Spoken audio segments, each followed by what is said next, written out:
Hi, it's Barb Maple, PhD, and my favorite play for May 2022 is Arc Nova. I feel a little bit like I'm jumping on the cult of the new here, and that is true. I do love trying new games, but this is one that I have been looking forward to for months, ever since I heard about the theme of it. It's building up a zoo, which is one of my favorite themes in games.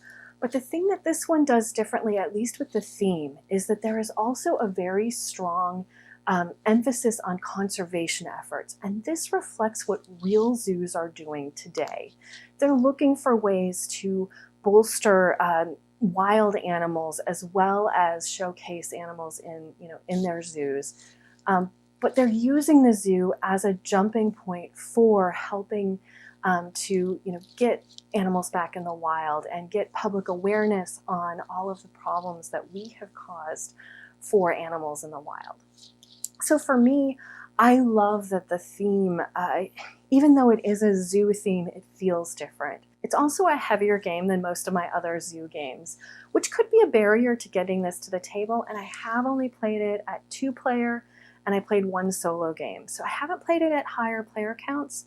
With just 2 players, it is still a 2-hour game, but it doesn't feel like a 2-hour game. There's no point during the game where I'm just feeling like it's a slog or wondering what I'm going to do next. I'm constantly looking at my own zoo and looking at the available cards and trying to figure out what the best thing to do is. And I really enjoy the mechanisms of this game. There is, it's a river of cards. These are cards that you're going to select actions from. And the position of the card tells you how strong the action is that you can take.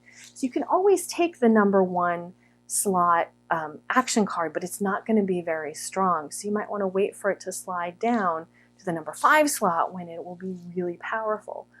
But maybe you need to build 2 or 3 different enclosures, and they don't need to be huge ones. So you're kind of doing the 2 or 3 action in the build action in the 2 or 3 slot a few times.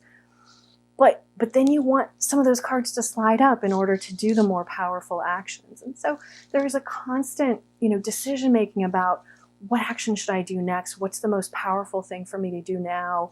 Or what can I chain together so that in a couple of turns I have that really big turn?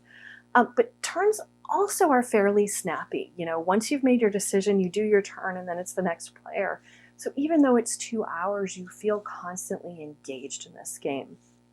So for me, even though it's a longer game and I'm a little worried about playing with more than 2 players, I have just had a blast with the games that I have been playing, and I can't wait to try again and look at some of the different zoo maps that have different abilities and see how those change up the game for me.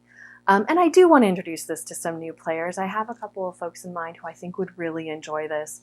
And if it's this enjoyable at 2 players in 2 hours, I'm guessing it will be just as enjoyable with more players, and even if it's a little bit longer.